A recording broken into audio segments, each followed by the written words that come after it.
में दंगों की साजिश पर बड़ा खुलासा हुआ है। पाकिस्तान की खुफिया एजेंसी ने हिंदुस्तान को दंगों की आग में जलाने के लिए डी प्लान तैयार किया है। आईएसआई के डी प्लान का मतलब है दाऊद। हिंदुस्तान में दाऊद के नेटवर्क के जरिए दंगों की साजिश रची गई है।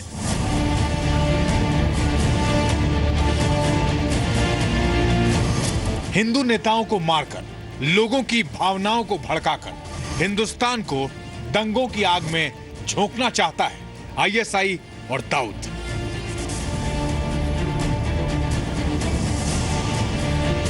आतंक के इस नए मॉडल में दाऊद इंडियन मुजाहिदीन और सिमी की भी मदद लेगा।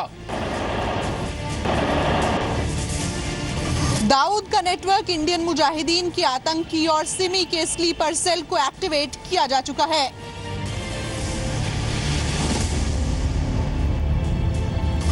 पाकिस्तानी खुफिया एजेंसी आईएसआई के इस नापाक प्लान को फेल करने के लिए पूरी तरह से तैयार है हिंदुस्तान की पुलिस।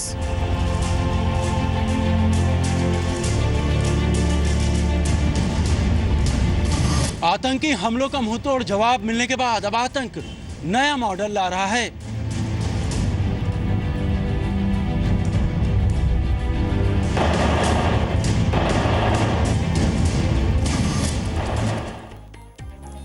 दंगा, दाऊद और आईएसआई। नमस्कार, आपके साथ हूं मैं रोबिका लियाकत। एक तरफ पूरी दुनिया आतंकवाद के खिलाफ एकजुट हो रही है और दूसरी तरफ पाकिस्तान परस्त आतंकवाद अपना चेहरा बदलकर हिंदुस्तान में आग लगाने की कोशिश कर रहा है, आग लगाना भी चाहता है।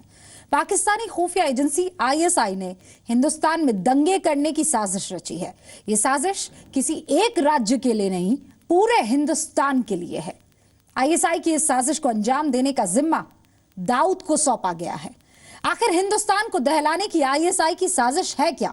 कैसे पूरे हिंदुस्तान पर पाकिस्तान की नापाक नजर है? इस रिपोर्ट से शुरुआत करते हैं।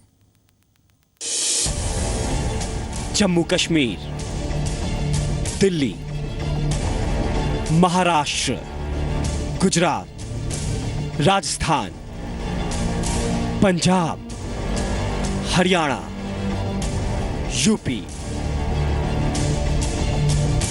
एक दो नहीं, हिंदुस्तान के 8 राज्य सीधे सीधे आईएसआई के निशाने पर हैं। भारतीय खुफिया एजेंसियों के मुताबिक दाऊद की मदद से आईएसआई भारत में दंगे फैलाने की साजिश रचने में जुटी है।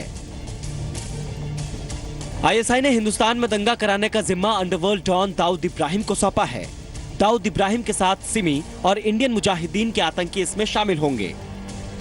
दरअसल आईएसआई आतंकी हमले में लगातार नाकाम हो रही है। मोदी सरकार की नाकेबंदी के सामने आईएसआई कमजोर पड़ती दिख रही है, जिसके बाद आईएसआई ने दंगा कराकर आतंक फैलाने का प्लान बनाया। दंगा कराने के लिए हिंदू नेताओं की हत्या का प्लान बनाया गया।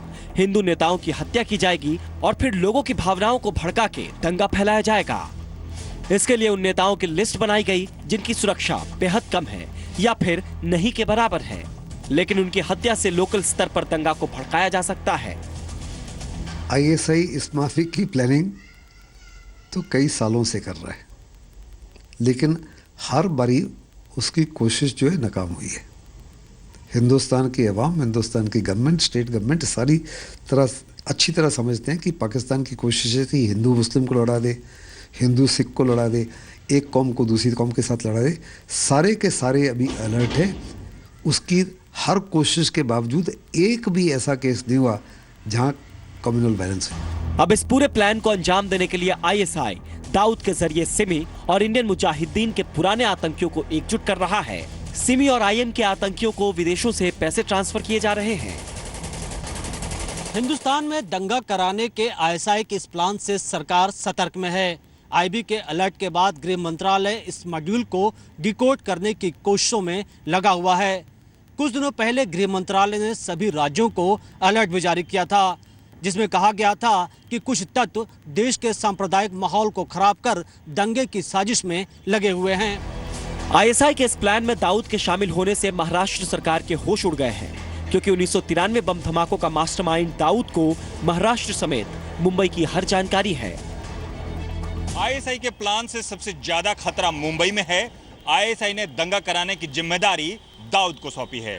दाऊद का मुंबई में सबसे तगड़ा नेटवर्क है और इसी मौके का फायदा उठाकर दाऊद मुंबई का माहौल खराब कर सकता है।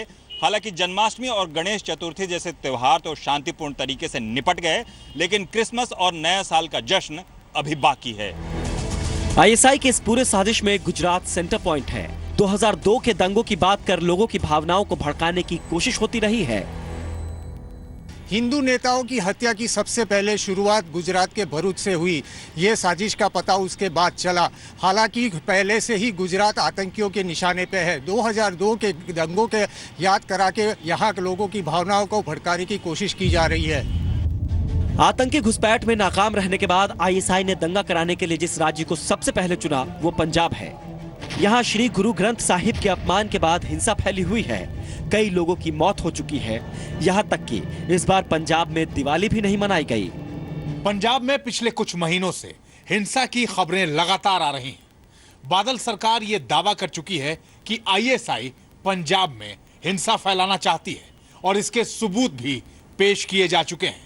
खालिस्तान समर्थक आईएसआई के इशारे पर फिर से एक्टिव हो गए हैं। दंगों के मामले में यूपी हमेशा से हाई अलर्ट पर रहा है। मुजफ्फरनगर में हुए दंगों को ज्यादा समय नहीं बीता है।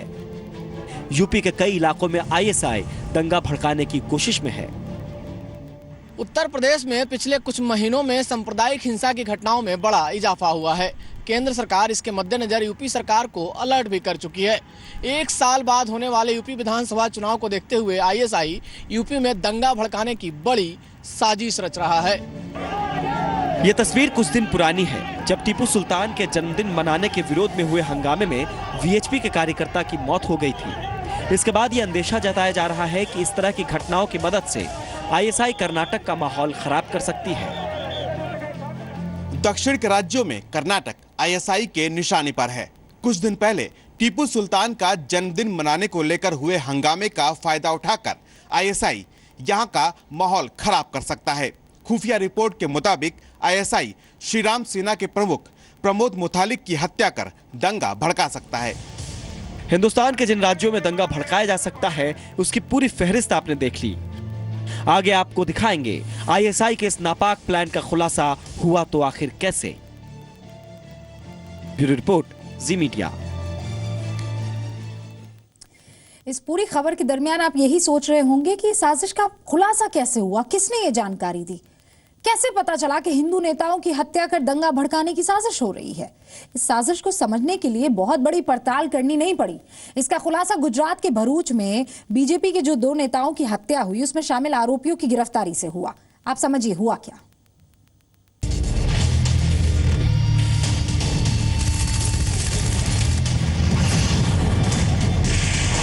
अंडरवर्ल्ड के निशाने पर हैं हिंदू नेता। हिंदू नेता को मारकर दंगा फैलाने की साजिश। गुजरात के एंटी टेररिस्ट स्क्वाड के दावों में तो इसी ओर इशारा किया गया है। एटीएस के दावे और आईएसआई की पूरी साजिश को समझने के लिए हम आपको थोड़ा पीछे ले चलते हैं। दरअसल पूरा मामला 2 नवंबर का है। भरूच में बीजेपी के 2 बड़े नेता शिरीष बंगाली और प्रज्ञेश मिस्त्री की गोली मारकर हत्या कर दी गई थी। भरूच पुलिस ने मामले की जांच शुरू की, लेकिन नाकामी हाथ लगी, जिसके बाद मामले को गुजरात एटीएस को सौंपा गया। एटीएस की जांच में सामने आया कि बीजेपी नेताओं की हत्या के तार दक्षिण अफ्रीका से जुड़े हैं। मामले की जांच तेज की गई तो 11 नवंबर को 7 लोगों को गिरफ्तार किया गया। एटीएस के दावे के मुताबिक हत्या की साजिश में शामिल 7 लोगों को गुजरात, उत्तराखंड और यूपी के कुछ इलाकों से गिरफ्तार किया गया। पूछताछ में चौंकाने वाले खुलासे हुए। बीजेपी के नेताओं की हत्या में दाऊद के गुर्गे जावेद चिकना का नाम सामने आया था। Involvement of D gang, as Javed Chikna is involved, who is a member of that gang only, which is a matter of record, so cannot be ruled out, but will again has to be substantiated by the investigation by National Investigation Agency. हत्या के आरोप में पकड़े गए सैयद रहमान नाम के शख्स ने खुलासा किया कि ये साजिश आईएसआई के इशारे पर ही रची गई थी। बीजेपी नेताओं की हत्या के लिए दाऊद के खासम खास छोटा शकील ने 50 लाख रुपए की सुपारी दी थी। और इसका ऑपरेशन हेड जावेद चिकना को बनाया गया। At this stage, we can say that prima facie the facts has connection to terror acts also. That's why investigation is being forwarded to NIA. And further motive, further detail, further conspiracy, let that agency do reveal. मामले की जांच और आगे बढ़ी तो Gujarat ATS के होश उड़ गए। दाऊद के प्लान के मुताबिक चिकना गुजरात के 5 हिंदू नेताओं की हत्या करने वाला था। 5 नेताओं की हत्या के लिए चिकना ने 50 लाख रुपए सुपारी ली थी। इसके लिए 5 लाख रुपए की पहली किस्त दी गई थी। इन खुलासों के बाद गुजरात एटीएस और सरकार सख्ते में आ गई। दाऊद के तार जुड़ने की वजह से मामले को एनआईए से जांच कराने की सिफारिश की गई। इधर मामले में नजर रख रही आईबी ने गृह मंत्रालय को खुफिया रिपोर्ट सौंपी, जिसमें सामने आया कि हिंदू नेताओं की हत्या कर दाऊद देश को दंगे की आग में धकेलना चाहता है। भार्गव पारिक, जी मीडिया, अहमदाबाद। तो मुझे यकीन है 2 कनेक्शन तो आप समझ गए होंगे। आईएसआई जो चाहता है कि भारत में दंगे हो और इसका जिम्मा सौंपा है दाऊद इब्राहिम को। दाऊद इब्राहिम कौन है ये मुझे आपको बताने की जरूरत नहीं है, लेकिन ये जिम्मेदारी दाऊद इब्राहिम ने पास ऑन की है जावेद चिकना को। ये काम सौंप दिया है जावेद चिकना को। अब ये है कौन जावेद चिकना, इसको समझना जरूरी है। आदिति मेरी सहयोगी साथ में मौजूद है दूसरे स्टूडियो में, वो समझाएंगी कि जावेद चिकना है कौन, कहां रहता है और करेगा क्या। शुक्रिया रूबिका। तो दाऊद है, छोटा शकील है और इस सब के बीच जावेद चिकना है। चलिए आपको ग्राफिक्स के जरिए हम बताते हैं कि कैसे ये जिम्मेदारी दी गई जावेद चिकना को और इसने कैसे अपनी इस जिम्मेदारी को अंजाम तक पहुंचाया है। तो भारत में दंगे कराना चाहता था दाऊद और जिम्मेदारी दे दी जाती है जावेद चिकना। ऑपरेशन का इसको चीफ बना दिया जाता है। भूले नहीं, दाऊद इब्राहिम का खास गुर्गा है ये। छोटा शकील के जरिए दाऊद के कामों को ये अंजाम तक पहुंचाता आया है। 1993 मुंबई बम धमाके याद कीजिए, उसमें भी जावेद चिकना का नाम आया था। 1993 बम धमाकों के बाद जावेद चिकना को देश छोड़कर भागना पड़ा था। बड़ी बात ये, गुजरात के भरूच का रहने वाला है ये जावेद चिकना। जावेद चिकना के दक्षिण अफ्रीका में होने का दावा लगातार किया जाता रहा है। इसके अलावा कई राज्यों की पुलिस को जावेद चिकना की तलाश है। अब आपके लिए यह भी समझना जरूरी है कि जावेद चिकना ने दंगा ऑपरेशन की शुरुआत की तो कैसे की। तो दाऊद के दंगा ऑपरेशन का चीफ तो है ही जावेद चिकना। इसके अलावा आईएसआई ने दाऊद को दिया भारत में दंगा कराने का जिम्मा। दाऊद ने छोटा शकील से जावेद चिकना को ऑपरेशन चीफ बनाने के लिए कह दिया। जावेद चिकना ने दंगा कराने के लिए गुजरात को चुन लिया। चिकना ने दरअसल गुजरात में 7 लोगों की एक टीम बना दी। इस टीम में आपको बताएं 2 शार्प शूटर्स को रखा गया। 7 लोगों की इस टीम को 50 लाख रुपए देने की बात की गई और पहली किस्त में 5 लाख रुपए दे भी दिए गए। और उसी के तहत यह बड़ा खुलासा हुआ जिसमें बीजेपी के 2 नेताओं की हत्या कर दी गई। और आगे क्या कुछ है हमारी इस खास पेशकश में, इसी के लिए आपको लेकर चलते हैं मेरे सहयोगी रूबिका लियाकत के पास। तो अदिति ये पूरा खेल है आईएसआई से दाऊद, दाऊद से छोटा शकील और छोटा शकील ने फिर जावेद चिकना को चुना। जावेद चिकना वो भरूच से ही बिलोंग करता है, अभी उसको कहा जा रहा है साउथ अफ्रीका में कहीं है। तो दंगा, दाऊद और आईएसआई कनेक्शन तो हमने बता दिया, लेकिन दाऊद की दुश्मनी का एक और कनेक्शन आपको बताना है। ये समझना मुश्किल नहीं है कि ये सबसे बड़ा दुश्मन है हिंदुस्तान का, लेकिन पीएम मोदी दाऊद के खिलाफ जो ऑपरेशन चला रहे हैं उसकी निगरानी करने के लिए खास एफर्ट्स लगा रहा है। एक तरफ जहां खुफिया एजेंसियां दाऊद को घेरने में लगी है, वहीं दूसरी तरफ पीएम मोदी खुद अलग अलग देशों में दौरे कर रहे हैं, दाऊद के आतंक का मामला उठा रहे हैं। इसके बाद अब कई देशों में दाऊद के खिलाफ कार्रवाई शुरू हो गई है, चाहे वो दुबई हो या फिर लंदन। दाऊद पर शिकंजा कसता चला जा रहा है और निगरानी रखने के बाद ये एहसास कर रहा है दाऊद कि अब बचना मुमकिन नहीं।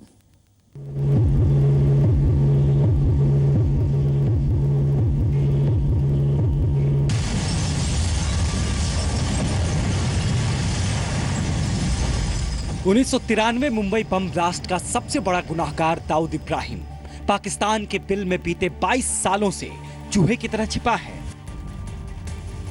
लेकिन अब दाऊद को लगने लगा है कि इस बार पीएम मोदी के चक्रव्यूह से वो बच नहीं पाएगा। इसको मत मारना, इसको मत मारना। पाकिस्तान की सरपरस्ती में रहने वाले दाऊद इब्राहिम का काला साम्राज्य बढ़कर 1 लाख करोड़ रुपए का हो चुका है। मोदी जानते हैं कि अगर दाऊद को पकड़ना है तो पहले उसका दुनिया भर में फैले कारोबार और उसके ठिकाने तबाह करने होंगे। वैसे भी मिशन दाऊद मोदी के एजेंडे में पीएम बनने से पहले से था। लोकसभा चुनाव के दौरान भी मोदी ने इसके संकेत दिए थे। ये सारे काम अखबार के माध्यम से होते हैं क्या? ये चीजें अखबार में करने की है क्या? बिन लादेन के साथ अमेरिका ने प्रेस नोट लेकर के काम किया क्या? पीएम बनने के बाद मोदी ने अंतर्राष्ट्रीय स्तर पर दुबई के नेटवर्क को तबाह करने का अभियान चलाया। इस कड़ी में सबसे पहले मोदी को दुबई का साथ मिला। मोदी की अपील पर यूएई सरकार ने दाऊद की संपत्ति जब्त करनी शुरू कर दी। दाऊद ने अपनी बेटी की शादी पूर्व क्रिकेटर जावेद मियादाद के बेटे के साथ दुबई में की थी। पूरी दुनिया में दाऊद के लिए पाकिस्तान के बाद सबसे महफूज ठिकाना दुबई था, लेकिन भारत सरकार ने दाऊद का दुबई से भी पत्ता साफ कर दिया। दुबई के बाद मोदी ने यूएन पर आतंकवाद की परिभाषा तय करने का दबाव डाला, जिसे दाऊद जैसे आतंकवादियों को पकड़ने में पूरी दुनिया का साथ मिल सके। मैंने दुनिया के सभी देशों को चिट्ठी लिखी है और मैंने कहा है कि समय की मांग है कि यूएन तय करे कि ये चीजें हैं जिसे हम टेररिज्म कहते हैं, ये लोग हैं जिनको हम टेररिज्म के मददगार मानते हैं, ये लोग हैं जिनको मानवतावादी कहते हैं। दुनिया के सामने नक्शा क्लियर होना चाहिए। कौन टेररिस्ट है, कौन मानवतावादी है, कौन टेररिस्ट के साथ खड़ा है, कौन मानवता के साथ खड़ा है, ये विश्व में तय हो जाना चाहिए। भारत में दाऊद की संपत्ति, ठिकाने और कारोबार पर भी मोदी सरकार पैनी नजर रख रही है और इसीलिए दाऊद घबराया हुआ भी है। दुखती नब्ज पकड़ ली है प्रधानमंत्री नरेंद्र मोदी ने। कहां-कहां फैले हैं दाऊद के ठिकाने, ये समझना जरूरी है। अदिति बताइए। तो सिलसिलेवार तरीके से आपको बताते हैं कहां-कहां पर दाऊद की पैठ है, कहां-कहां पर उसने अपने ठिकाने बना रखे हैं। तो इस लिस्ट में लंदन है, मोरक्को है, स्पेन का नाम आता है, टर्की का नाम आता है और इसके अलावा दुबई, जैसा कि हमने अपनी रिपोर्ट में भी दिखाया, ऑस्ट्रेलिया, केनिया, पाकिस्तान में तो उसको सेफ हेवन दिया गया है। तो कुल मिलाकर आप अंदाजा लगा सकते हैं कि दाऊद का धंधा जो है वो काफी दूर दूर तक फैला हुआ है। और अब आपको डी कंपनी के कारोबार के बारे में जानकारी देते हैं, जिन पैसों से वो आईएसआई के साथ मिलकर भारत में दंगा फैलाने की नापाक हरकत करता आया है। और इस लिस्ट में आपको ये बता दें, कुल मिलाकर वैसे आपके लिए जानना जरूरी, 1 लाख करोड़ रुपए का कारोबार है डी कंपनी का। इसमें लंदन में होटल का कारोबार है, दुनिया भर में रियल एस्टेट में पैसा लगाया हुआ है दाऊद ने, सट्टेबाजी कई बार उसका नाम आ चुका है। इसके अलावा फिरौती, ड्रग की तस्करी का मामला हो या फिर आतंकवाद को फंडिंग, फिल्मों की पायरेसी में उसने पैसे लगा रखे हैं। ब्लड डायमंड हॉलीवुड की मूवी भी आपको याद होगी और किस तरीके से डायमंड को लेकर ब्लडी बैटल देखने को मिलती है, उसी पर ब्लड डायमंड। अफ्रीकी देशों के दूतावास में दाऊद की दखलंदाजी है। अफ्रीकी देशों में पैसा लगाने की वो कोशिश लगातार करता आया है और इसके अलावा ऑस्ट्रेलिया और न्यूजीलैंड में भी दाऊद का निवेश है। तो रूबिका, हमारे इन ग्राफिक्स के जरिए ये जानकारी तो हमारे दर्शकों को मिल गई है कि कैसे दाऊद बहुत वेल कनेक्टेड है और पूरी दुनिया में अपना उसने काला धंधा बिखेर रखा है, फैला रखा है। और अदिति बिल्कुल सही। और आधे घंटे की इस पेशकश में देश जो इस वक्त जी न्यूज देख रहा है वो ये भी समझ गया होगा कि कैसे देश को दो फाड़ करने के लिए बकायदा पूरी स्क्रिप्ट लिखी जा रही है इस देश के सबसे बड़े दुश्मन की तरफ से और आईएसआई उसमें शामिल है। इसीलिए हमें बहुत सोच समझकर एक एक कदम आगे रखना होगा।